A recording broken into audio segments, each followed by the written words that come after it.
Common Sense Media activated.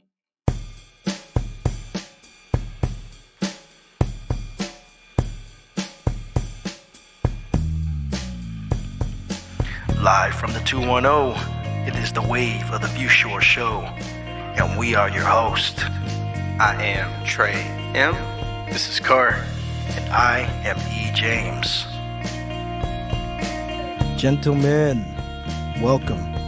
How's it going, y'all? What's up? What's up? It's good to see y'all.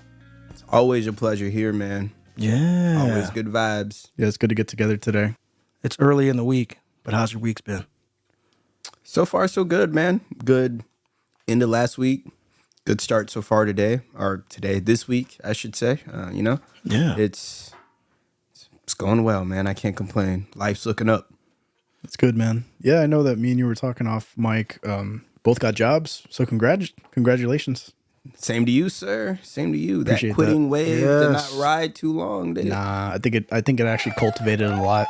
Yeah, Thank you, sir. Hey, that deserved a round of applause. for sure. Everybody, welcome back to the Wave of the View Shore Show. If this is your first time listening, go back and listen to episode 1, The Quitting Wave, where we talk about quiet quitting, streaming media, a little bit. Really content disappearing from streaming media, and a little fun at the end with what we're watching, which brings me to my complaint. All right. I got a rant. So, ads. Oh, Man, you want to get right into that? I know what you're doing. I know that was a bit of a hard turd, but I've been stewing on this, man. Yeah, go for it. Everything's got ads. Look, full disclosure, at some point, our shows may have them, but we're working on ways for you to not have to deal with them. That said, if you pay for ads, you shouldn't see ads. And what I mean specifically is YouTube. Yeah. YouTube Premium jacked up their price Yeah. for a family plan. So I've got 5 people in mind. From $17 to $24. Yeah. Eesh. Big change. Yeah, That's a big change. They're like 16 to 19, maybe I can run with. If it was 20, I mean, I'd be mad, but I'd let the charge go. But every time it went through, I would just, that little squint Yeah. when you're like, I see you. It stings. Yeah, but that's a hard pivot. Yeah. That's a hard. 33% increase in price, if my math is correct. That's It's not cheap, that's steep. bro. So I bring that up with ads because what YouTubers are doing, and God bless them, they got to make their money or whatever you believe in, or don't. Let's just be PC here because I'm trying to get the pitchforks coming out at me. Algorithm bless them. The algorithm has blessed them with results that makes them want to find more ways to monetize than what YouTube is offering. So you fire up a video, you're like, bet, I don't get the you can skip in 5 seconds ad or not at all. But then you get halfway through a video and it stops. Hey, I just want to talk to you about Dollar Shave Club. I'm like, yo, I didn't pay for this. This is becoming like Hulu. Hulu said you'll pay for limited ads. They're very smart. So you get what you pay for. That's why I don't even pay for Hulu. It's part of the Disney bundle. We'll talk about that in a bit. But I'm just getting tired of seeing the ads, bro. If I'm paying for this, I don't want to see them. At least stipulate it's going to be limited ads. Yeah, some of the stuff that I watch is tailored to my experience, but still, I don't want to see the same ads. Like, there was a while, I can't even remember the ad, but some lady was just talking about pooping, and it just threw me off. He just spit his cup. Yeah, some lady was just talking like very candidly in front of a camera about pooping, and I don't remember what the whole ad was tailored for, but every time I was trying to watch something informational, just come back and the woman was just like, "Do you poop?" I was like, "Of course I do. Come on, skip ad." Now, since we are on an explicit channel that we had to select, now, sir, that shit. Man, it's the ads. I mean, we'll talk about it, I guess, in a little bit, but this is just what you talked about monetizing is about. The whole YouTube Premium going into Netflix, going into, streaming away from cable was to, at least for me, you want to get away from commercials. I want to watch what I want to watch. Yeah. Yeah. Straight through. It's when I pay, it's all the same now. Yep. It's annoying. If I'm getting a service for free or paying an extremely cheap price, $6.99 Hulu. right, $6.99, or now, as of I think November 3rd, Netflix is going to release their ad supported tier. Oh, really? They're like, oh, we'll never do ads. Now they're like, we might want to do ads. Yeah, they're losing people. Well, they're the word on the street is, and you can fact check me, but I believe they're looking to bring in like millions of subscribers based on it. I don't have a hard number. I know it's high, so I'm just gonna hedge my bet with millions. With that low price tier. With just that low price tier, because they're finding that people, especially those who had cable, they're willing to pay for it. What's a couple of ads? Apple is now talking about doing a ad supported tier with Apple TV Plus. They're flirting with the idea, and what that is they're going to sell your first party data, which has got a bunch of people in the hubbub for no reason. Your first party data is the data that Apple already knows about you, and they would take that information and use that to serve you ads. It's the same thing that they do like when you're in Apple Music or you're on Apple TV Plus and say, hey, based on your history, we recommend you watch or listen to X. Yeah. So it's that kind of data. It's not like, hey, we're just going to take your stuff and go give it to them over there. Good luck. So it's still internal. Yeah. So that makes it a little bit more respectable. But when you say, hey, YouTube Premium, no ads, I mean, maybe I didn't read the fine print, but for the longest time, there weren't any. And so, again, we're creators. I'm not mad at other creators for trying to find ways to monetize, because it's hard out here for a pimp. When you trying to get that money for the rent. Or get money for the content. Bars. I don't know. I mean, what do you guys think? Am I the old guy yelling at the cloud or what? No, I don't think you're quite the old guy yelling at the, like yelling at the clouds or anything like that. I mean, you have to read the fine print and things, but now it's to a point where the terms that I agreed to are kind of being changed.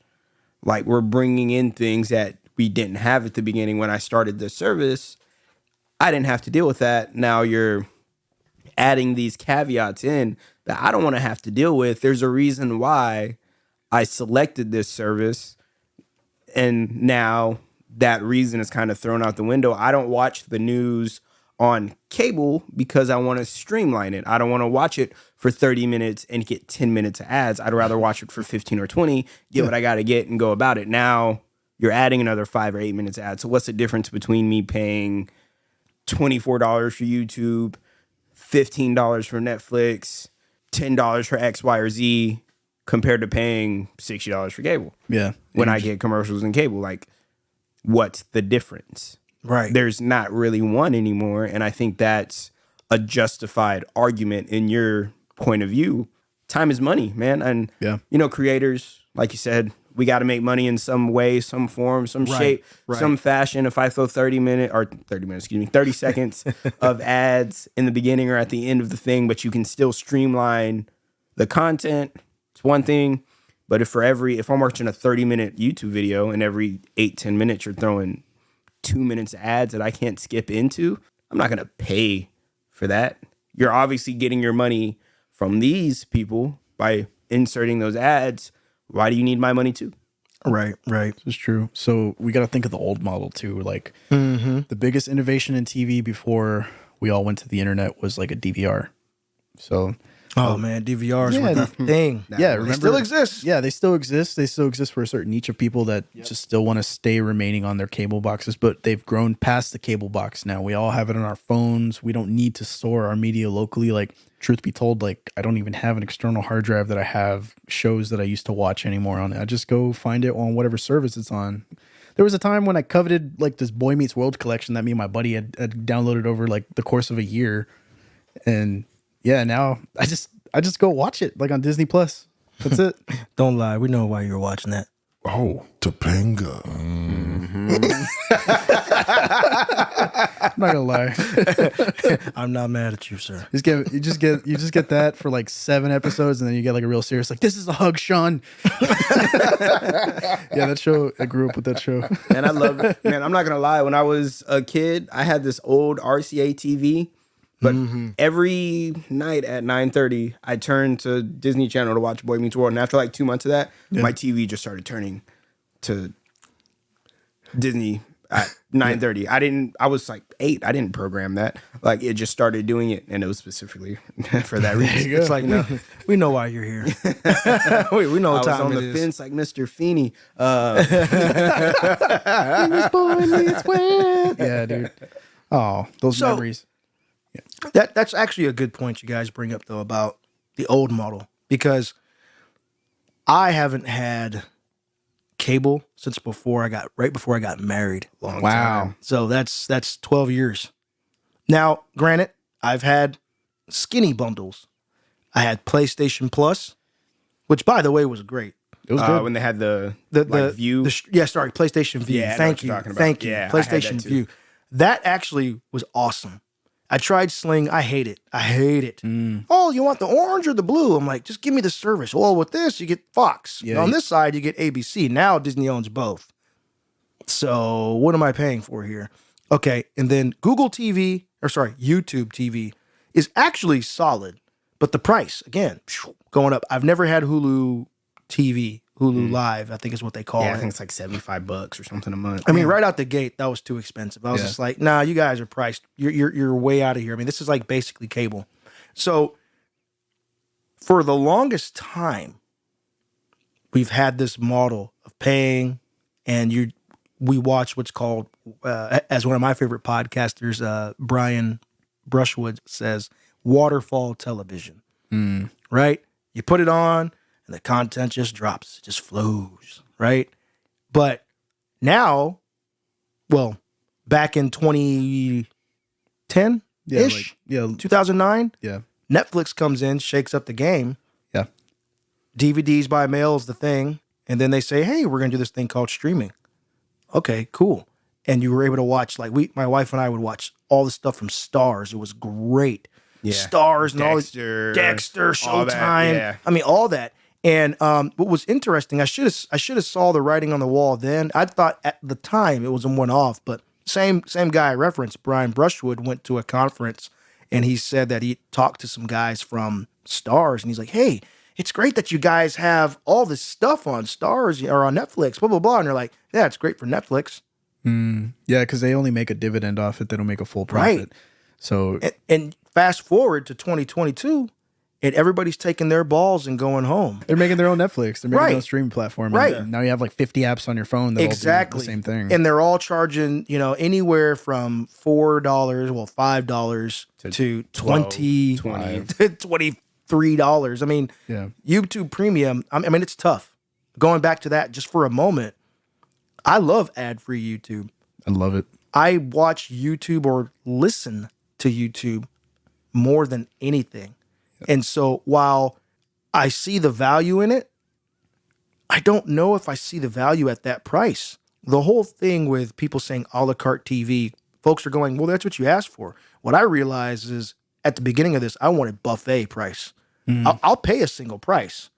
If And you I want a little bit of everything. Let me right. go in there. Hey, and let me eat. get this. Okay, well, in your budget, you've got $100, and if $100, you can get ad-free this or just regular this. If I could work out one person, it's like a new cable, Yeah. and you know that's coming one day. That's what it is. You know that's going to come. Cable's going to come around in a rebranded form because No, they're already doing that. yeah, because people are getting tired of you got to pay for this, and that. I mean, even again, Direct TV Stream is the rebranded cable. I mean, Amazon's doing the same thing too. Yeah, they have football now. Yeah, and well, not just that, but Amazon, you could watch, like I think what you're talking about, Showtime and Stars and all that. You Yeah, can watch all that and Direct Through TV them. Stream is the same thing. You get HBO, you get Showtime, you get Stars. You can even get League Pass, like NBA League Pass on there. The price has gone up. I've actually had Direct TV Stream for maybe 3 years now, 3 or 4 years now. When I started, it was $60 a month. It's now I'm paying almost $100 plus into that, which is ridiculous. And they keep, but what they get you, they keep adding things that you want. You know, I'm a sports guy. I think we talked about this on Yeah, the last show. yeah. My majority of media comes from sports. I watch a lot of sports. So I want NFL Network. I want NBA TV. I want to be able to watch, you know, Bally Sports Network. I was looking at purchasing Bally Sports Network. Yeah. You know, I want all that included in what I watch. ESPN, of course, I want to watch Sports Center. Like, that's what I watch. That's what I go for. That's why I pay what I pay for it. But at this time in my life, I'm like, dude, like, this is a lot of money for, like, I have ESPN Plus with Disney, with my Disney bundle. But ESPN Plus is the worst of the bundle. Oh, absolutely, because you don't get to watch ESPN. Yeah. So there's select content. And so I don't know if you have ESPN Plus or not, Car. Mm-hmm. Nope. But with ESPN Plus, part of the Disney bundle, which, mind you, for those who don't know, that price is getting ready to go up, and they're going to make that a hard bundle. Like you have to have all those services together, not pick and pull. Yeah. There's talks of making that. That's what the hard bundle is. Thank you for clarifying that, Car. Yeah, exactly. So with ESPN Plus, you can watch some documentaries. You'll catch. I will say this is kind of cool, seeing some of the international games. Me being a fan of basketball, period. Yeah, Euroball. I watch FIBA. I watch, Angola versus Korea. The score is like 12-5 at halftime. And I'm like, this is competitive. They're going to score one time. So that guy, he did a layup. Hey, right. Like, did you see that? He scored a basket. Wow. One guy got a rebound the other week. Yeah, exactly. But the stuff that you want to watch, Monday Night Football, Yeah. the ESPN basketball games. No. You got to pay for that, brother. You gotta log into your cable provider for that one. Yeah. Yes. Gonna watch them Cowboys. Yeah. You can't just stream that one. Yeah. The only thing that they have there that I really, some of the documentaries, they have that Sunday night football recap with what's his name? It's escaping me right now. He's man, it's gonna kill me. It's Booger and the other guy who's more famous than him. Not talk about Troy Aikman. No, it's he was on that show like the Schwab or whatever. I can't think of his name right now. You lost me too. It's losing me. I'm gonna have to clean that one up in a little bit. But hey, it's all right. We'll come back. they have to that. I can't think of it, but they have that. But other than that, you don't get any of the premium content, like you said. I want to watch Sports Center at night, like for the last hour before I go to bed. I come home, I chill, play a game, lay down, watch Sports Center for 45 minutes, fall asleep. You don't get that in that extra in that extra ticket that you're buying. I have something. Have you guys ever jumped through a paywall to watch like one thing? Because case in point for me, ESPN, I jumped through that paywall to see that Ric Flair 30 for 30. That like set my mind on fire. Oh wow. Yeah, I just like got the preview or whatever, and then that's how I watched it. So I've done that with some shows. Yeah. So I've waited for what was it? When Disney Plus first came out, we waited for Mandalorian to kind of catch up. Yeah. And so I think they started with 2 episodes, and then we waited till they got to about 4 or 5, and then we blasted through. The free trial ended, and I said, okay, whatever, I'll pay for it month to month. Yeah. Actually, I think I bought a year. Oh. And I mean, it was cheaper at the time, so it made sense. And that's the thing. You pay for a year, and you may or may not watch it. Yeah. But you're locked in at a better price at the time because it's going to go up.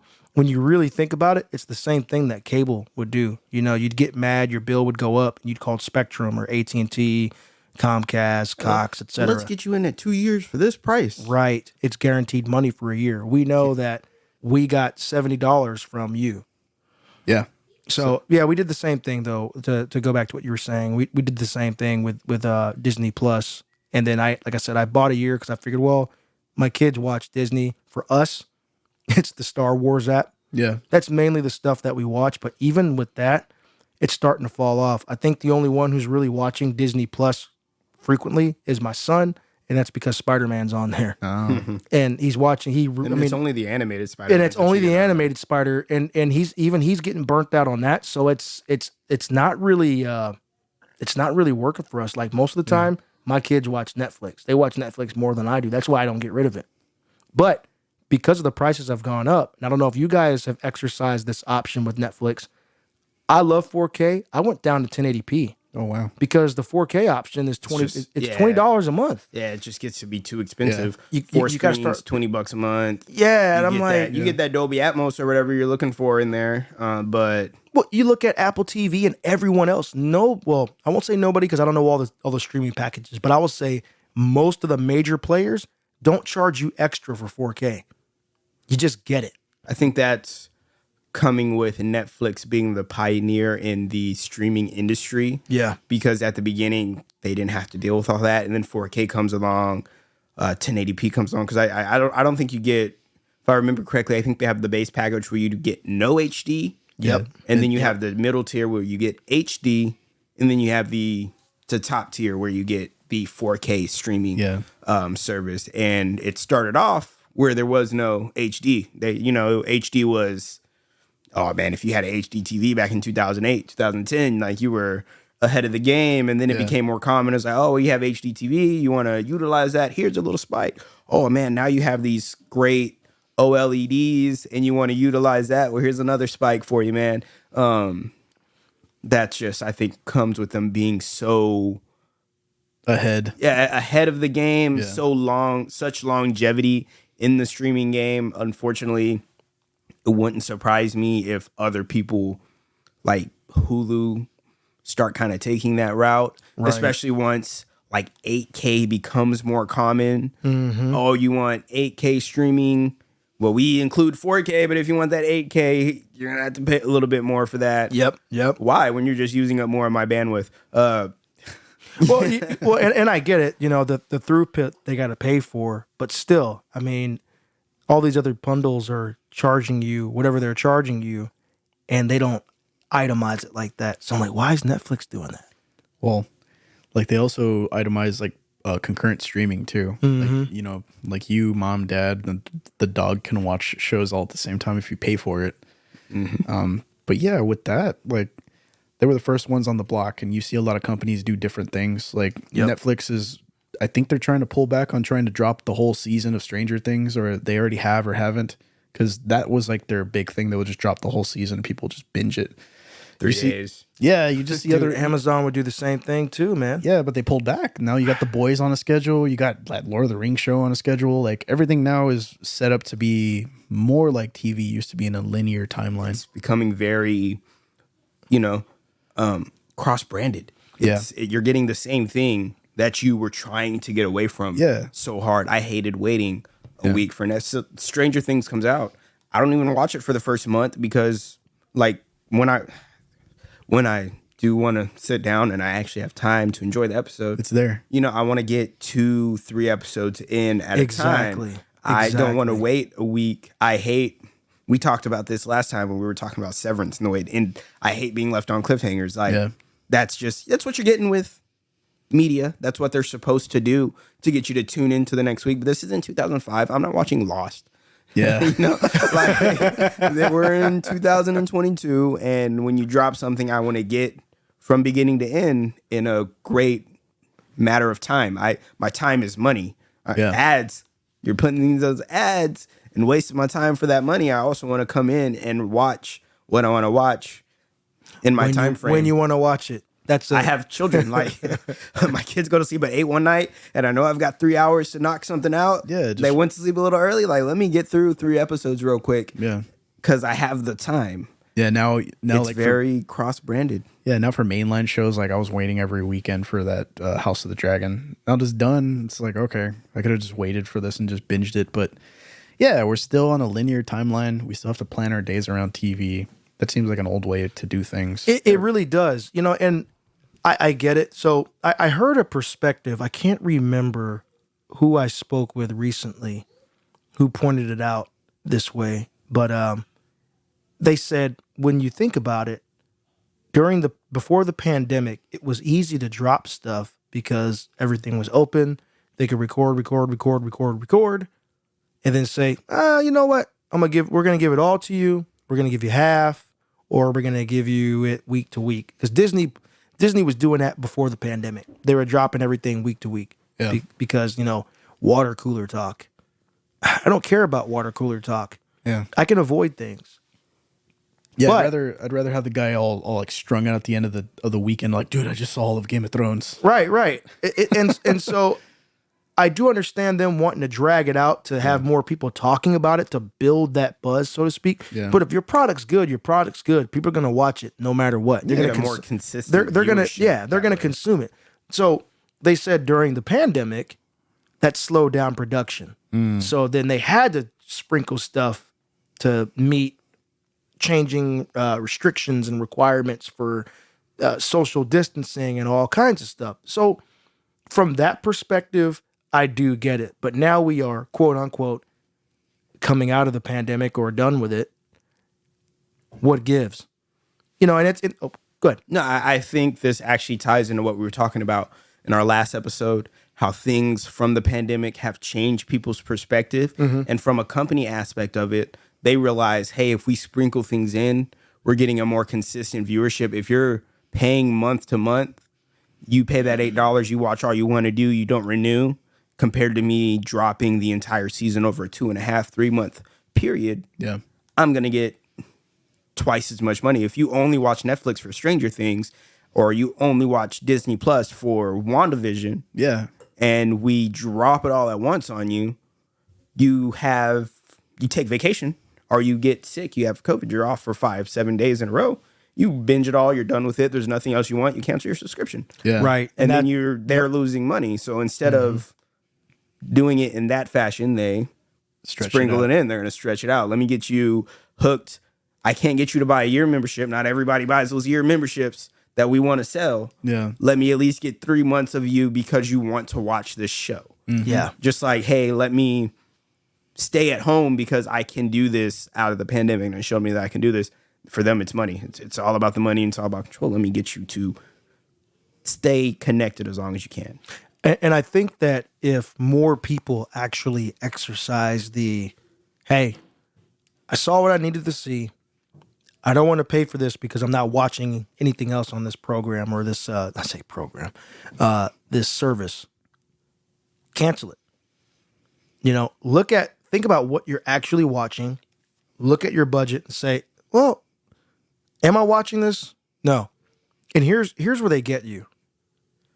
A lot of services have these other things they offer you.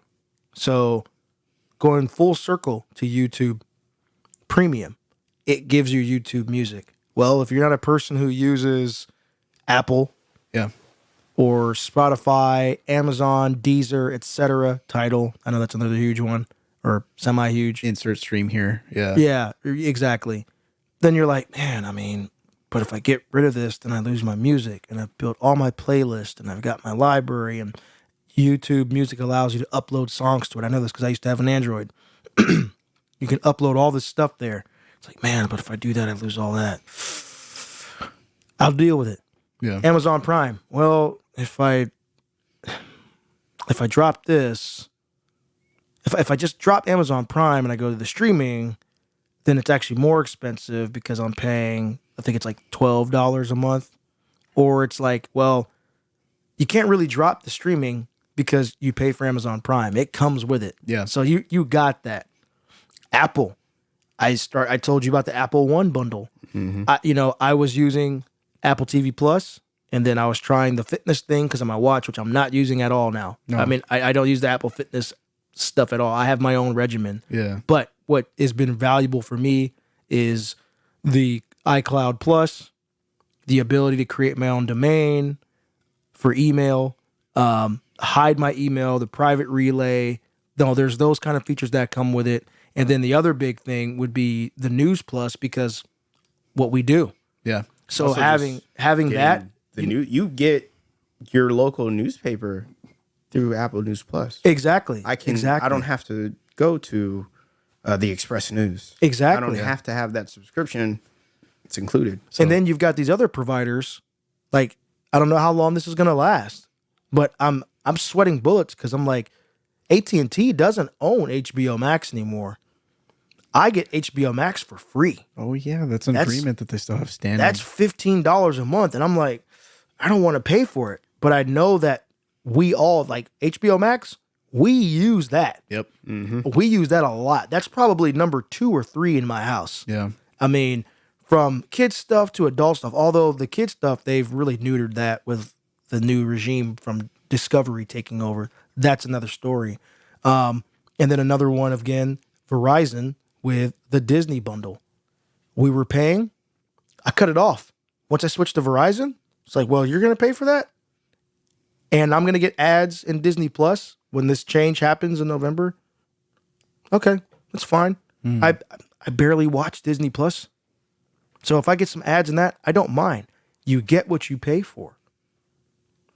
Yeah, You know? people are willing to make concessions for like their tertiary streaming service. Right. Like, no, I don't think one person just has one thing that they use. Like, to circle back to music, like I dropped Spotify to just have my voice assistant on my iPhone let me play music. That's it. I just wanted to say, hey, S word, can you play whatever? And then they're Right. just like, can't do that with Spotify. And I was like, all right, I guess I'm gonna get this other streaming service. Yeah. And I lost years worth of like algorithm information. Like, Oh, man. I loved when Spotify would give me the yearly, recap. Yeah, Yeah, that's dude, the best thing about yeah, them, tell you honestly. tell you when like what times of the day you were playing what, and it's like, oh, that's so nice and memorable. But I just like to use the voice assistant. That's the thing. Just makes it so easy. Yeah, like, and even then, like when I was coming over here, like I still had my phone open for the map and everything, and I tried to ask her a couple things, and like, there's different things and conditions you have to meet in order for her to play music. Like, she said it wasn't in my playlist. And I was like, this is BS, because like at home I could just request the song I want and it just does it. But I guess since I was on the road or whatever, it wasn't allowing me to. So And that's strange how we lock ourselves. Just as a sidebar, we lock ourselves in these ecosystems. Like I mean, I use Windows, Mac, Linux. I use them all. My phone, I use an iPhone. But we're like a house divided somewhat on music because we got a bunch of Google Minis. My parents' job was giving them away at Christmas parties. Yeah. So we racked up a few, and then we bought our own. And these Google, we had YouTube Music at the time, and it worked out great. But we have all this Apple computers and phones and stuff, and so it's like, well, I want to pay for the Apple One bundle, so why am I going to keep using that? I can have Apple Music play on the Google Minis. It's not the same. yeah, You know, think that- my wife loves YouTube Music. I told her, I said, hey, I might cancel YouTube Premium, and she gave me the death stare. Like, what about my? She's like, I like music. and if I'm gonna keep it all the way 100, YouTube Music to me of all the streaming music services has the best interface, hands down. It has the best interface. It just makes sense. Maybe because that's the first streaming music service I used. I've been making Apple Music work because I have all this stuff and I want lossless audio quality. I'm just like, high res. That's nice. You sold me at lossless. And I'm one of those people that can hear the difference. Now, it's because you're streaming, it's not As not warm. Yeah, it's not as Yeah, crispy as having a physical, going back to our previous show, it's not as crispy as having the physical CD or DVD, whatever there. Yeah. But I can hear the difference between that and what was 256 before. yeah, I think that kind of goes back to what we were talking about earlier, how Netflix at the beginning had a little bit of everything in there, and then everybody got, you're not going to get my services, you're not going to get my shows, I'm going to create my own. That's also going into the phone realm or whatever streaming platform you use. Everything comes with a streaming platform now. Okay, well, you want to use an iPhone. Well, if you want to use an iPhone to its maximum capacity of, asking for things hands-free, well, you have to use my services. You know what I mean? You have Google, you have the Google Pixel. Well, guess what? If you want the Google Pixel to work perfectly, you're going to want YouTube Music on there. If you want this, that, or the third, you got to use mine. You can't use the other. And it's all about trying to corner people or cone people into their media pocket.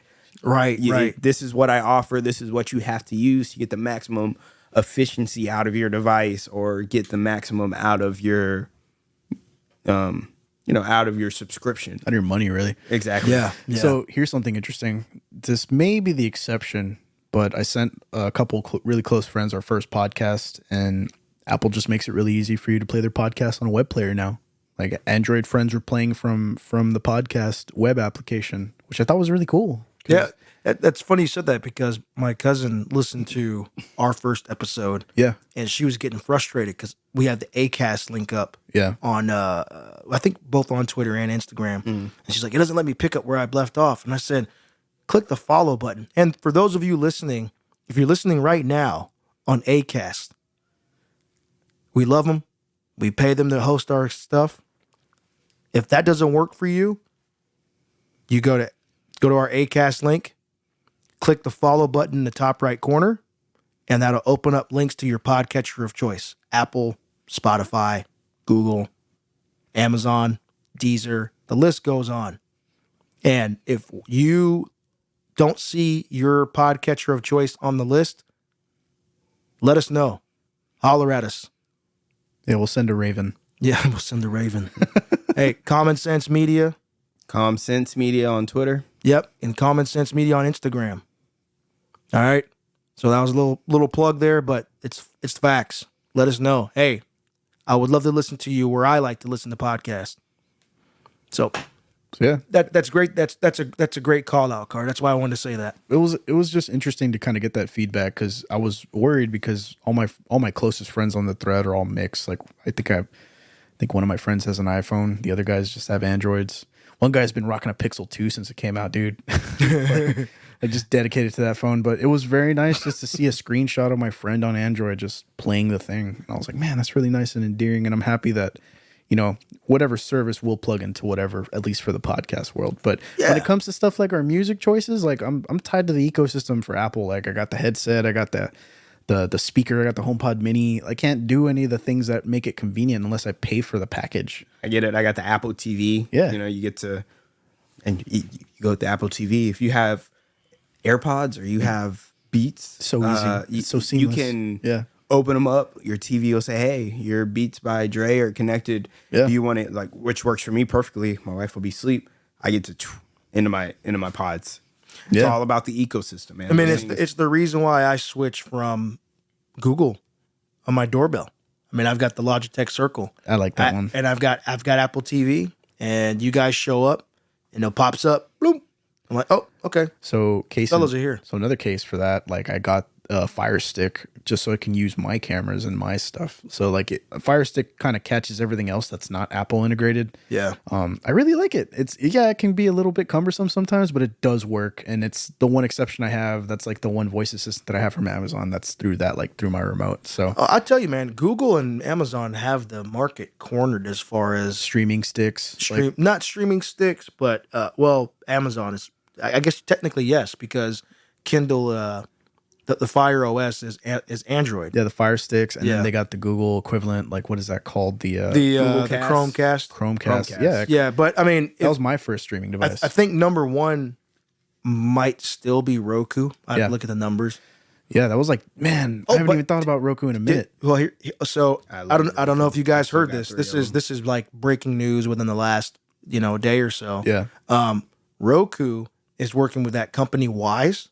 Oh, nice. Okay. So they're going to be Roku branded, but Roku's going to put out video doorbells.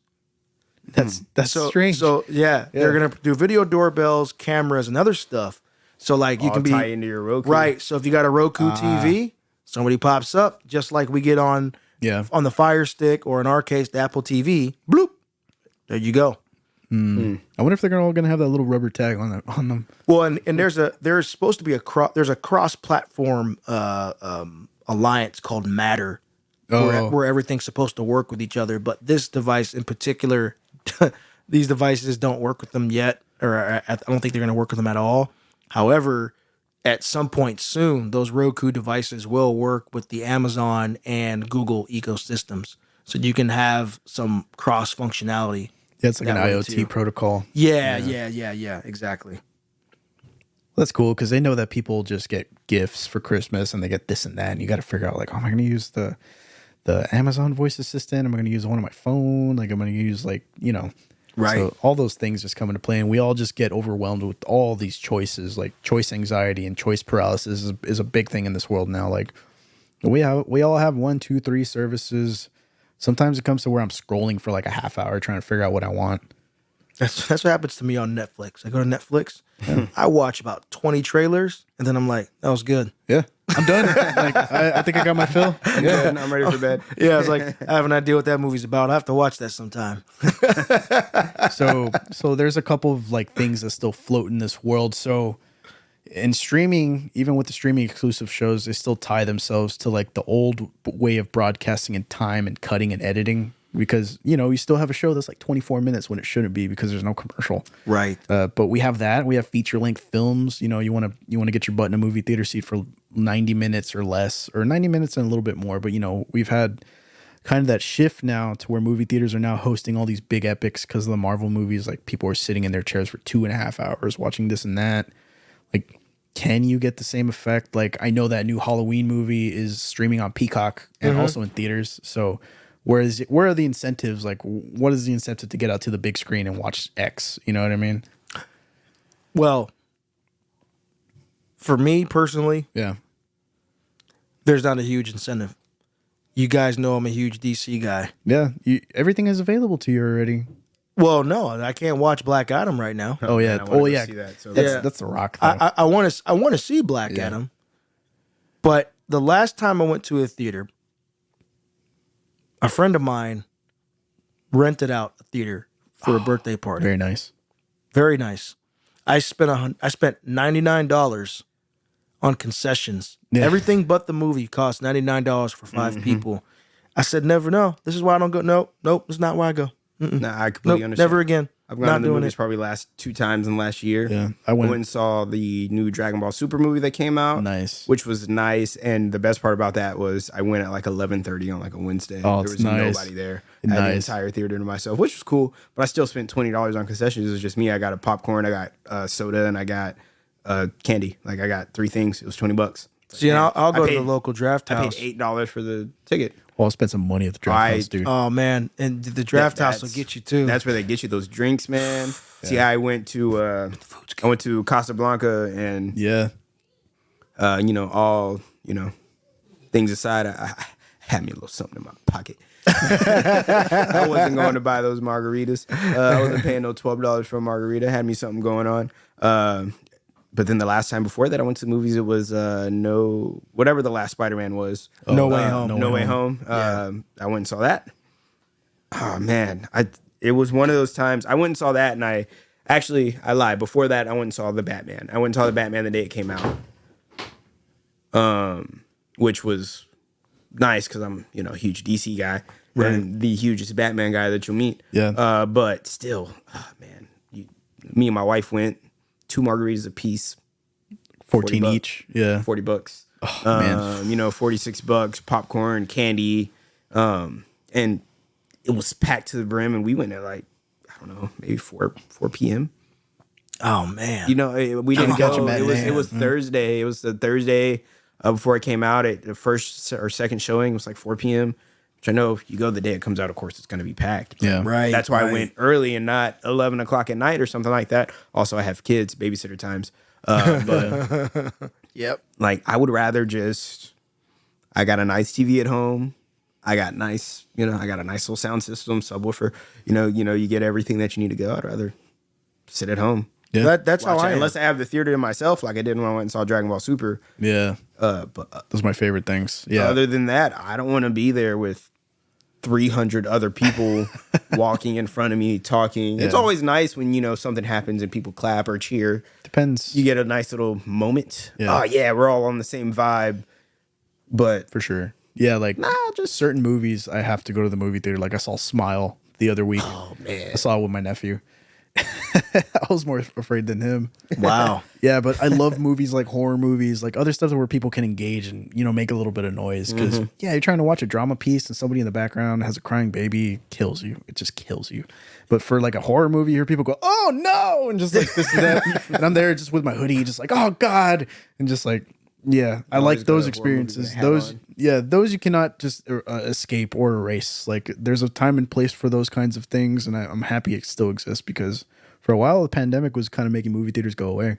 Yeah, and the immersive experience of a film, Yeah. on a big screen is Magic. it's great. I do love cinema. I love film. But these days, I look at these huge screens and I'm like, it's just bigger. Yeah. I mean, I've got a 77-inch TV and a surround sound system, you know, and I'm like, that's just bigger. Your picture is not really better than mine. It's like my friend always messes with me. He's like, I've got a massive projector. I'm like, your picture's just bigger. I've got an OLED, dude. Got an OLED. I got an OLED, and that's not I swear to God, that's not a humble brag. But it's like when you start comparing stuff like that, it's like, okay, that's cool. I do love the immersive experience, but man, $99 on concessions.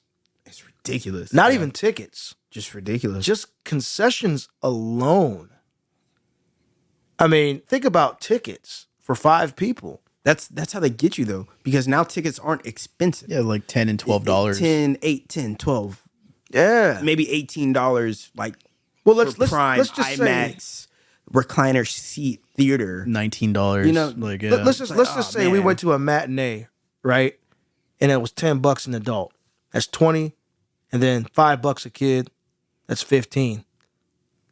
Plus $99. Yeah, plus nachos and That's popcorn. where their money comes into though, because It's you're like talking crazy. $35 for the tickets. That's 5 people.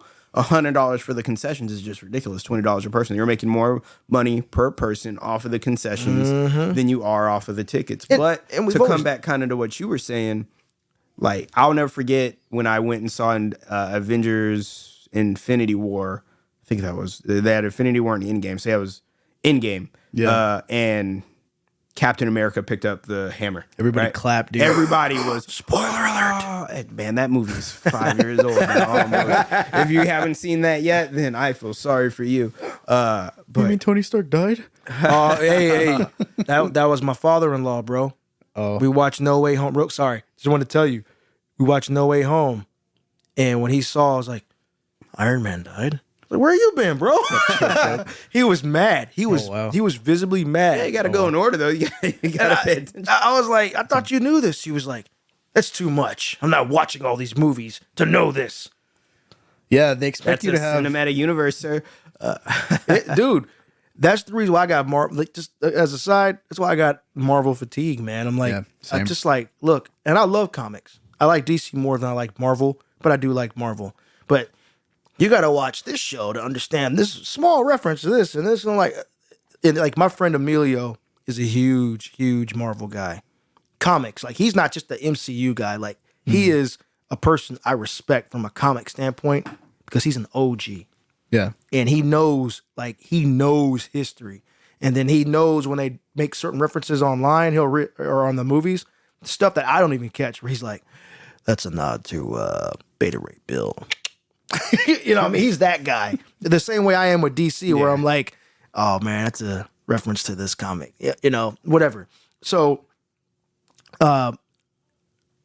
we're watching when you're watching this stuff, you're going, okay, cool.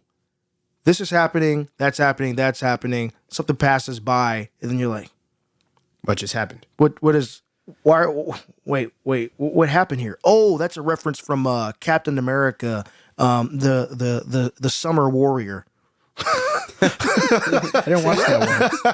Yeah, I didn't see that I one. was like, wait, I skipped it because it looked corny. Oh man, you needed to watch that whole movie to understand. You got to watch all 8 of these episodes. to Right, get these 5 minutes. 5 minutes of this. It's like, but why? So that's That's kind how of, Doctor and- Strange and WandaVision, Right. where you did not, if you didn't watch WandaVision, you did not understand what was going on in Doctor Strange. I see, and I watched WandaVision, and now I was like, I'm not impressed with this, but okay. And so going back to my buddy with DC, he was like, I just think it's lazy that they don't have all their stuff connected. I'm like, it is connected. They're like, no. They should have done this origin story first, this, and that. I'm like, but then they would blatantly be copying Marvel. DC's problem is that they tried to be Marvel without putting in the work. yeah. I They love try to go straight into the Avengers without well, you putting can, out but Captain you can do America. Justice League. So here's the thing: DC had been kicking their behind on media since like the 70s, and so they were like, you know who we are. We don't have to do all that because we kicked your butt in TVs and cartoons and comic book sales. You know who we are. Yeah. And Marvel now You got kids running around talking about, I want to be Ant-Man. I'm like, Ant-Man sucked when I was growing up. Who's Ant-Man? I just saw something about, do we really have an Ant-Man trilogy on Twitter? For Like, real. we have a trilogy for Ant-Man. We have a I didn't get a trilogy for Man of Steel before I got a trilogy for Ant-Man. True. Why? We didn't, bro. Why? We got one Green Lantern movie. Just one. That movie was bad. That's why but- you got just one. But here's my point. Ryan Reynolds. But better here's my point. Green Lantern is a much bigger character than Ant-Man. Yeah, you're absolutely right on That's that what I point. mein. I'm not disagreeing with you at all. That's the problem with the DC. That was their problem, I guess, coming through. I love the whole you had Man of Steel, Justice League, and Batman vs Superman in the middle. Right. I loved it all. I like Ben Affleck as Batman. Henry Cavill was the best Superman since the 90s at least. And he's back. And he is back, which is beautiful. Yep. But Batman, like Batman fan, huge Batman fan. I have a Batman hat on right now. got a Batman shirt You can't on. see me. Like I'm batted out right now. I'm always have a batted Batman out. shirt both on. of Superman's my guy. The way I like the way they did it, but I don't like the way they did it because they tried to throw just a touch of his origin in there, but then go 20 years down the line. I get Justice League. That's how Justice League was. He was Batman first, and then he joined into the Justice League. If they would have did Man of Steel, Batman the Origins, Batman versus Superman, boom. Or even, I guess this was a little bit before the time, with HBO Max and everything that's going on, give me Man of Steel, give me a 4-part Batman series on HBO Max, and then give me Batman versus Superman. They were talking about doing something maybe like that on HBO Max. But real quick with Batman, we've seen his origin story multiple times. Every time. You know, Yeah. Martha. I mean, Little things though, the Robin suit. I mean, with the Joker graffiti on there, you have to explain that for somebody. I understand what you're going through. I know what Right. happened to Jason Todd, right. but you have to give that some sort of context and backstory in that. So if you can kind of pull that back a little bit and look at it with a different set of eyes, this is like a newer way to make media, like when everything's interconnected in a way.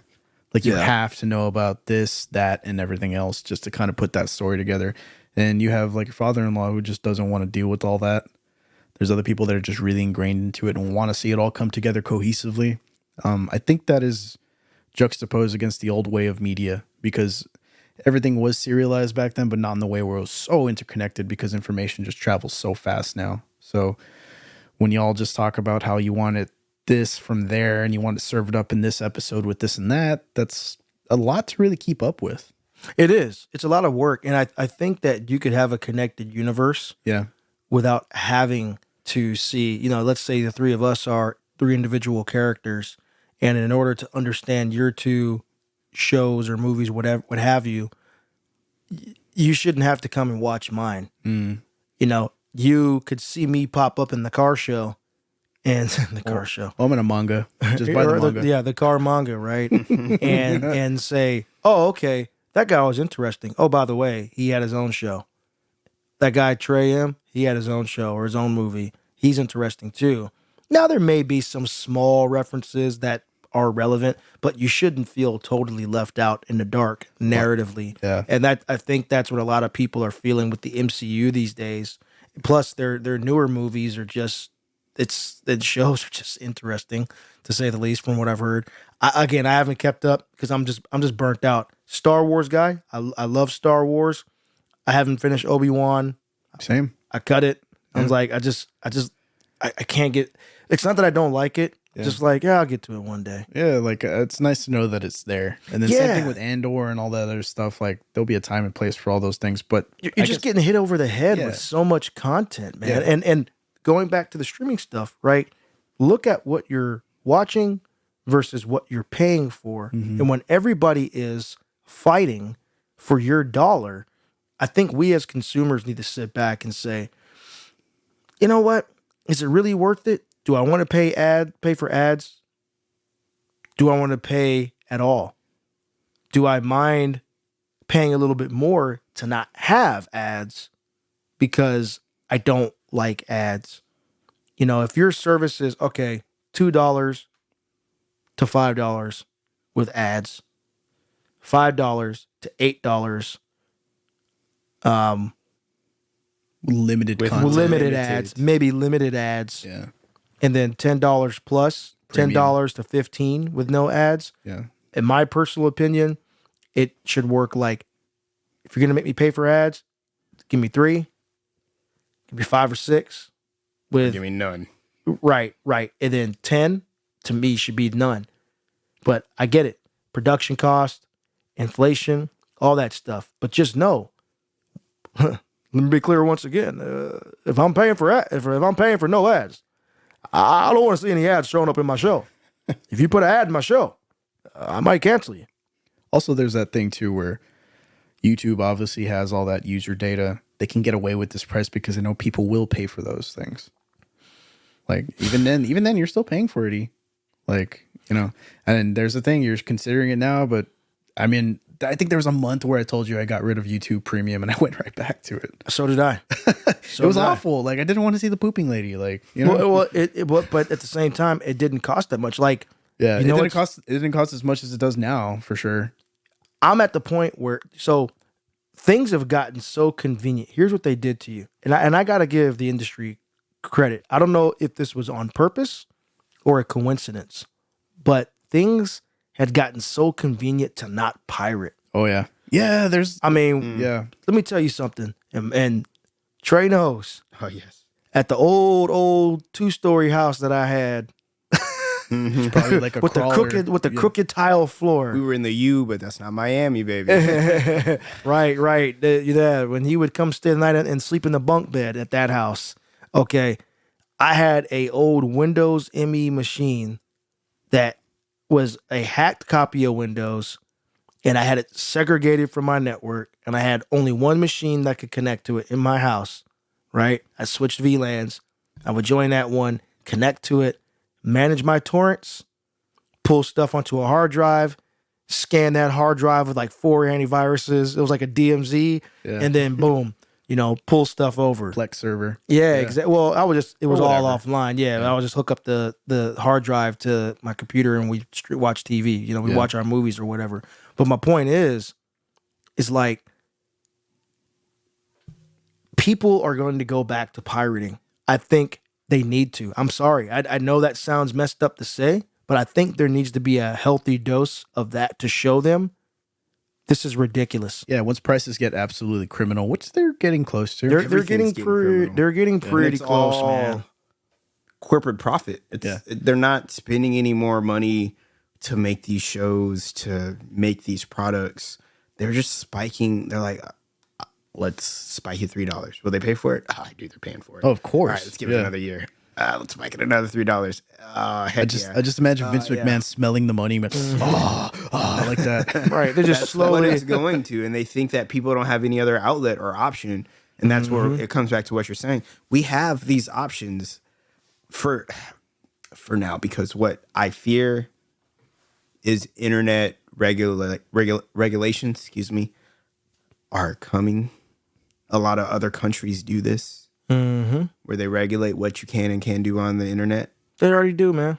That they do, but it's not as heavy in America. I don't have to pay an increased price for Google Fiber because I want to see Netflix, because I want to get on Facebook. Yeah, there's like ISP specific things that you can do. There's also blocked off news sources in other countries. Exactly. Like, And they shut it down. yeah, or just when their infrastructure goes as bad. I Like, think that's the balancing act that we have to play with. But we have to do something to show these guys they can't just keep gouging prices on us. Yeah. Well, because- it's almost like pain tolerance, right? You put somebody in headphones and you keep slowly turning up the volume to see how much they can take. oh, it's like death by 1,000 cuts. Yeah. Yeah. I mean, it's just like at some point that music at a certain threshold is going to do damage to your ears and start to physically hurt you. Yeah. And that's like it feels like that's what they're doing with prices. Is like just a little bit more. Yeah, like they're thinking it can go up with gas and stuff, and it's not really like That was a their utility, big reasoning behind a lot of the inflation at the beginning. Yeah, inflation. Oh, well, yeah, gas prices are $4.50, like in Texas, yeah, specifically, where we are a oil, one of the oil capitals of America, our gas prices spiked to maybe $4.50. I know that's low compared to some other places in the country, but we're down $2 from that, $1.50 from that. Nothing has receded or recoiled. Everything, it just continues to increase. Food, like Subway is like way more expensive. Yeah, why? I went to Wendy's the other day and I got 2 Son of the Baconator combos and a 4-piece spicy nugget. It was like $30. Damn. Like, why? Wow, $30. Why am I paying $28.98 for 2 combos and a 4-piece spicy nugget when 3 years ago that would have been $17? Yeah, like under $20 for sure. You spiked it $10. At first, it was like, well, we have to pay for the gas to get things here. Now, even in food base, I was running a restaurant for a long time. Places like Cisco, where a lot of your restaurants get their supplies and food from, started charging a delivery charge. They never put that in there. It was an additional $10, $12 per delivery. Yeah. When gas prices are at their peak, they're not going to rescind that. You're paying it. You had no problem paying it. We're going to keep going at it. It's all kind of interconnected into these corporate profits. And I don't want to get too far off of what we were talking about specifically with the prices of streaming and the money gouging people with ads and things of that nature. But it's all interconnected. It's all corporate profits. How much will they take before, before we start taking? Exactly. Yeah. Exactly. Before they start doing, it almost killed the music industry years ago. Well, it's kind of in a different lane now. There's no way to get to be like a millionaire as a new streamer. Like, yeah, there's the exceptions, the ones that win Grammys and all that stuff, but it's so proliferated now. It's so easily accessible. Or just your sales don't have as much to do. Yeah. People make if you can be a Grammy nominated, Grammy winning artist. If you don't go on tour for multiple times throughout the year, if you're not making your money 2/3 of the year on tour on the road, you're not gonna make anything. Yeah, you're not gonna make money. Yeah, it's more important to get money off the merch and the tours and all that stuff too. But it costs money to make money too. So, how do you get started? How do you get a band manager? How do you get a promoter? Like, how do you get like a road crew? The days of the 365 dealer, I don't want to say they're over, but they're just not as effective because they don't. There's so many people that just do it themselves now, and yeah, it's at a lower cost point. Like, I know right now the big controversy is like Blink-182. Like, their Ticketmaster sales went nuts over different cities. Like this one, I think people were paying for here in San Antonio. I think they're paying like $500 for like 2 tickets. What? Just because Ticketmaster has like this dynamic pricing thing, and demand just increases the value of this. But the band also has to be in cahoots with the company to be able to allow this stuff. $250 per ticket. It's for general admission. This is like 2 rows back and all that stuff too. Like, not even general admission. I think general admission was like almost $300 to $400 a ticket. Wow. Like, don't quote me on that. Reach out to me and correct me if you did spend like $800. Let me know if you have a ticket for sale. I'll take $250. But, $800. But there was like an interesting article I read where there was like another band, like another pop punk band, Sum 41. They're just filling out little bars right now, just doing that, just selling it out. Yeah, just like that band is kind of foregoing that, and probably because they don't have as much of a big market share as like Tom coming back to Blink. But yeah, those things are that is a weird market that's like kind of fractured right now just because we didn't go to concerts during the pandemic, so now there's a premium on that. Bad Bunny is the king of that. Yeah, that was like $1,000. Yeah, his concert tickets. My wife has been wanting to see Bad Bunny since before the pandemic. Pandemic happened. Oh, we can't go. Then he started going on tour after that, and I started looking at $700. Yeah, for 2 tickets in the nosebleeds. Yeah, like general admission. What am I doing? But at the same time, his concerts. He sells them out. I can't remember the number. Yeah. He made over $150 million on the last leg of his tour. Yeah, dude. I'm gonna it's ridiculous, and people are paying it. I'm not gonna pay this much. I almost paid for like 3 hours. I almost paid $250, $300 to go see Kendrick Lamar in July in Houston. Me and Park were gonna go see him. We were gonna take the weekend. We were gonna go see him July 22nd or something. I backed out at the last minute. Dang. I'm not mad. Amazon Prime just put out a Kendrick Lamar special. I can see his concert. Yeah, that was this weekend. On Amazon Prime. I can go see that. Donda was the same thing. They were paying all that money to go see the man who shall not be named at this point in time. What is the relevance of this guy, Bad Bunny? I've heard the name, but I'm like, He's like Latino. He is the he's like pop star of like the reason Beyonce's music, her last Renaissance album was so dance and poppy. Drake had Honestly Nevermind, that was very clubby, poppy. You know, it's not a rap album. It's not an R&B album for Beyonce or for Drake specifically. Bad Bunny is the wave of the world. He can go almost anywhere in the world and sell out. So it's like from Latino music. So that all kind of finally popped out of the bubble and everybody got a chance to bite into it. He's also in the WWE sometimes. Like, that's what I thought he was a wrestler. No, he's not a wrestler. He just does it. He just does it. Like, people want to see him, and they're like, hey, well, we'll pay you X, Y, and Z for you to jump off the top rope. Yeah. Like, and one episode of Raw. And he does it, and he makes his money. And that's how influential he is right now. But you also have to understand that Spanish is probably the largest spoken language in the world. Yeah. If not, it's second. I don't know the specific, demographics. Thank you very much. Got you, brother. I don't know the specific demographics of it, but everywhere in the world, he can tour South America, he can tour United States, he can go into Europe. He is selling out everywhere he goes. I don't know a single Bad Bunny like lyric. Me neither. My wife, but I don't. I know who he is. I know he's got the songs, and I know that my wife plays him in the car, and I'm like, just bobbing your head. Yeah, all right, cool. You're like, all right, Bad Bunny. Yeah, all right, cool. I'd go to a concert and listen to something I don't understand. Yeah. Not for $700 a ticket. Negative. I'm not doing that. Yeah. Not for $400 a ticket. I'm not doing that. It's where you're at. Again, I think we talked about it. Everything's different now after the pandemic. I think I'm going to say for all of us involved right now, we're all the old men yelling at the cloud right now. I don't know what the kids are listening These to. damn kids and their Bad Bunny and their streaming and What is this shit? Just buy a DVD. yeah, I think we're all just kind of showing our age here. Yeah, I mean, like I said, I heard the name before, and I'm like, is he really that popular? I don't identify. Why is he a Bad Bunny? We're talking about him. He actually sounds like he's doing pretty good. Yeah, like we don't even listen to him. We when don't listen to him. We're talking about him though. Yeah, Yeah. Like I saw footage. I mean, it's like somewhere- politics, right? Yeah. Like I saw footage of like a bunch of people at the San Antonio show, and everybody was just mouthing every single word.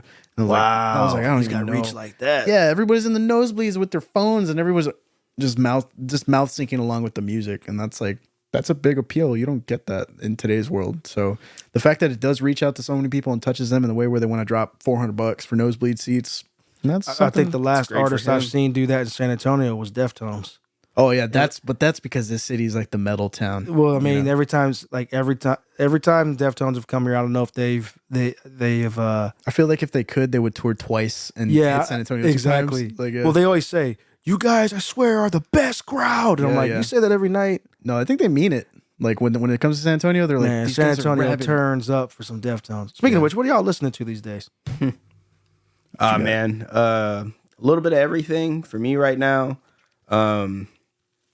I guess specifically, Snoop Dogg just dropped a new like DJ Drama hosted album. That's a name I haven't heard in a long time. DJ Drama he Cannon. hosted 3 different albums, I think, in that dropped on Friday. Dang. Like 3 different projects that have Wow. DJ Drama on them. Jeezy, Snoop Dogg, and somebody else. I can't remember who the other person was. It's not something I'm playing on repeat. I'm just skimming through. Yeah. I've been doing the Uber Eats side hustle gig a little bit, so it gives me some more time to listen to things I wouldn't normally listen to. So Okay. I'm just dropping in. Hey, what's this like? What's that like? So I'm listening to that. I went back in, kind of way back in the GAT. I've been kind of going into some older R&B vibes. 8701 Usher came out in '01. That's been an album I've been listening to quite heavy. That's just 87. Which album? 8701. It's Usher. 8701. It's got a I missed the you number. remind me of a Yeah, girl," yeah, and yeah, all of that, course. you know? Yeah. That's just classic R&B. It's It kind is. of the vibe I've been hitting on. a little bit of some punk rock, but it's stuff that I think we talked about last time that I just still have in rotation. Biohazard. I turned them on to Biohazard. Yeah, I really like that. I'm really digging the album that she showed me on that. I've probably played that 6 or 7 times in the last 2 months, just going from top to bottom. And then after our conversation, car that we had last weekend, I went in and really got a good vibe to Mr. Kendrick's "Good Kid, Mad City." Dude, I like that we had that. They just did a re-release of that too. Yeah, it was the 10th anniversary. I was so happy. So a little background for you, Edge. Back when I had my first apartment, I was on the west side, just struggling, not really knowing what I was up to. And every Sunday I would play Good Kid, Mad City on my record player and just clean the house. Because, there's like a couple little religious themes in there that kind of touched me in a way. Mm-hmm. But just the story and the narrative, I always picked up and just took as like some sort of lesson every time I was mopping or this and that. And I would finally just sit down when everything was clean and I was dirty and just had the record finish. And that was like my ritual. And even then to this day, I still have that record in a very special place in my heart, And I saw Kendrick at the White Rabbit when it was still the White Rabbit. Like, it was before he blew up. It was the week after Good Kid. It was a week before Good Kid, Mad City had come out. He was up on stage. He was like, I know y'all all pirated the album because y'all know all the words. And then it was amazing. It was all love. Like that was the most cool crowd I ever went to at the Rabbit. Everybody was all like embraced and just vibing. Like, and you don't get that at the Rabbit. You get your face punched. You know what I mean? But at the Paper Tiger, it's a different vibe. At the Paper Tiger, there's rumble and you get a beer and you feel fancy. Man, I'll tell you. I'll tell you what I'm listening to. Then we have to talk about Rumble. Yeah. So the wife and I went to a Halloween party Saturday, and we started to listen to Mr. Morale and the Big Steppers. Mm-hmm. It didn't fit the mood of the night. We ended up sliding into Aquemini. Okay, there you go. Man, as soon as Return of the Gangsta came on, I was like, because for those of you who don't know, I was Constantine, aka the Hellblazer, and I don't know why, but it's got that mystic element, that album, and I'm like, this is perfect. And my wife was Madame Xanadu, another DC mystic character, so it was perfect. We were just riding. But lately, I've been listening to Washed Out's Purple Noon album that came out in 2020. It's a name I haven't heard in a long time. I love Washed Out. And so it's funny, I took the kids to gymnastics last night. My youngest daughter, she was like, I played the song Too Late. She said, who is this? I said, this is Washed Out. What's the name of the song? Too Late. She was like, yeah. That's cool. You got to pass it down. Well, it's funny. She goes to bed almost every night, a few nights a week, listening to either Slow Dive, which poster right above your head, or Robin Guthrie. Robin Guthrie was the guitarist for Cocteau Twins. He's like a pioneer of the whole dream pop scene. So, been listening to that. This band Bella Vista. The guitar player Rex John Shelverton is probably my favorite, if not my favorite guitar player. He's in the top 3, like of the more recent, not of all time, but I really like his guitar tones. They're kind of wavy. It's kind of beachy, kind of surfy, but dirty. Like it's stuff that you could definitely Galveston. You could write or Corpus, Mustang Island, baby. Oh, let's get brown with the sand. But no, I mean he I don't know. Check him out. It's really wavy, man. Like I just love his stuff. And then what else? Hold on, I gotta see what I've been listening to. Like it all of a sudden just escaped my mind. K Tronada, man. I've been in and out on K Tronada. Just K Tronada just got beats. He's got vibes. He's got soul. Like I don't know. When I hear his stuff, makes you want to rock. It just reminds me of good R&B and hip hop and house from the 90s. Okay. I lived in England for a few years. Yeah, I heard house. So piano beats. I have England, actually, that short time I lived there influenced me as a musician to this day. It's what has shaped me as a creator. I mean, from the guitar to the chord structures I use. I mean, most of the artists I probably listen to are from the UK. So, and that's not on purpose. It's not that I'm going and I'm seeking them out, but That's just what you find yourself. Right. Aside from hip hop, a lot of my artists are from the UK, man. It just happens. Well, K Tronada's not. I think he's Canadian, but his music is Inspired shoegazy. from that, Would- or that. Yeah. It's not same shoegazy. feel. No. K Tronada's like I said, house R&B. Oh, okay, He's got yeah. he's got Tidra Moses, Tanasha. Who else is on his album? Pharrell was on his album. All right. It's pretty good stuff. So I got a couple things. I'm just looking at my Apple Music. Around the fall time, I like to listen to, it's funny, I listened to Off the Wall by Michael Jackson recently. Classic. Got back into Brand New. Every time it's the fall time, I get all sad and I listen to Brand New. Losing all my friends. Are you going to start listening to American football? Oh, yeah, probably. Yeah, the house is like, when I close my eyes, that's what I see. So that, Mr. Morale and the Big Steppers has been constant rotation for me. Like, And that album, people are talking so much mess about that album. because they don't want to. It doesn't have the bangers. Yeah. It's not like Damn. When Damn came out, It was so he had commercial. his lyrics matched the beats. Yeah, this guy, he's taking the kind of like more of the direction he took when he did To Pimp a Butterfly. Yeah, that's but what I was gonna say. It's more Pimp a Butterfly. That's my favorite Kendrick record. Like, This honestly. is a Nas album. I'm just gonna say it. This is a Nas. Everybody made fun of Nas because he could spit, but they're like, he doesn't have any beats. I'm like, Nas is cerebral. Yeah, Now Nas has the beats to match his lyricism. his cadence and stuff. But yeah. anyway, So there's that. All Things Must Pass by George Harrison, just a seminal classic. Beatles. Like, yeah, guy. Like, I don't know. Like, I've never it kind really of listened to them. parallels my life in a way because I kind of left the Beatles and I'm trying to figure out what to do with my life now. And it's nice. It's so nice. And every time I listen to this record, I'm filled with gratitude and happiness. And like, oh, I recommend that album for anybody trying to go through a great change. It's like really beautiful. I like Dave Grohl's drumming, so I listened to Queens of the Stone Age songs for the deaf. That is a classic. His drumming is massive That- in that whole record, like that whole thing. Just the way it man. starts, getting into a car, like all that stuff. When like, I hear First It Giveth, yeah, oh, that's like my favorite song on the record. Bruh. Yes, if I ever film a movie with a chase scene, yeah. like that paranoia feeling. dude. Bro, it's Such a good song. Yeah. Anyway, So yeah, just that. Kind of been just listening to our local jazz station, KRTU. support your local radio, man. Yeah, pay for it like I did when I had money. When I have a little bit more money, I think I will pay for the yearly subscription again. But they fill up most of my time.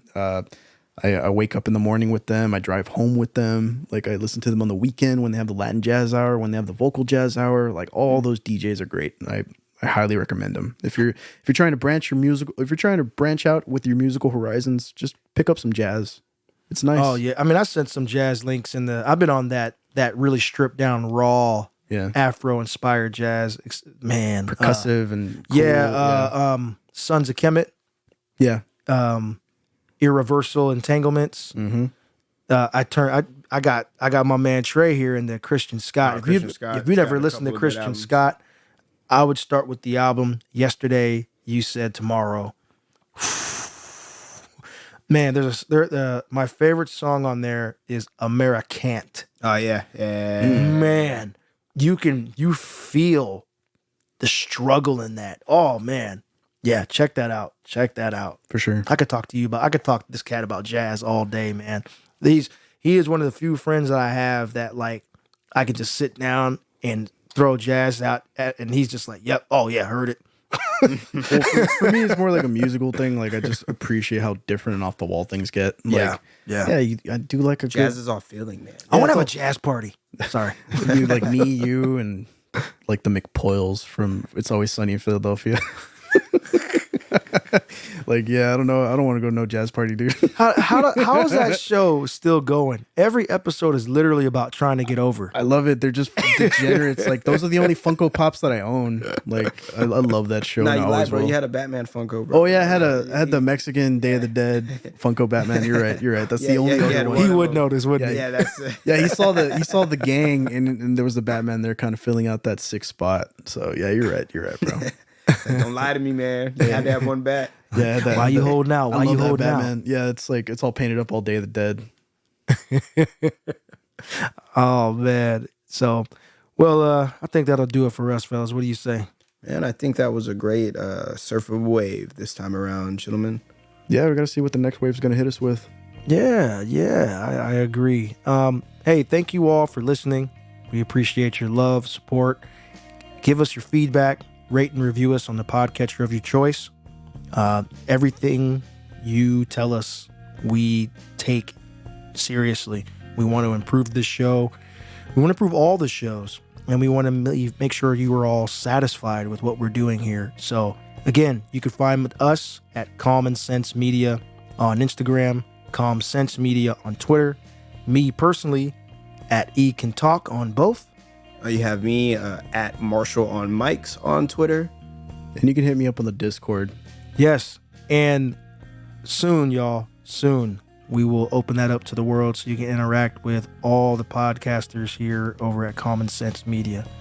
But until next time. I would like to say, check out Edge Free Show as well. Oh, yeah. It's the truth. It honestly is. It's a great listen. If you enjoyed this, you'll enjoy that. Check us out on Acast. You can find both shows there pretty easily. Yeah, and as mentioned earlier, you can follow the links on Acast and click follow. That way you can listen to it on the podcatcher of choice. And one thing we didn't do, fellas, we didn't give our gratitude. So I think I'll speak for all of us when we say thank you all out there. Full stop. Yeah. Absolutely. We're 2 episodes in, and with your support and with your feedback, we got so many more to go. So thank y'all very much. And with that, y'all, I'm Carr. I'm Trey. and I'm Edge. We'll crash into the next one.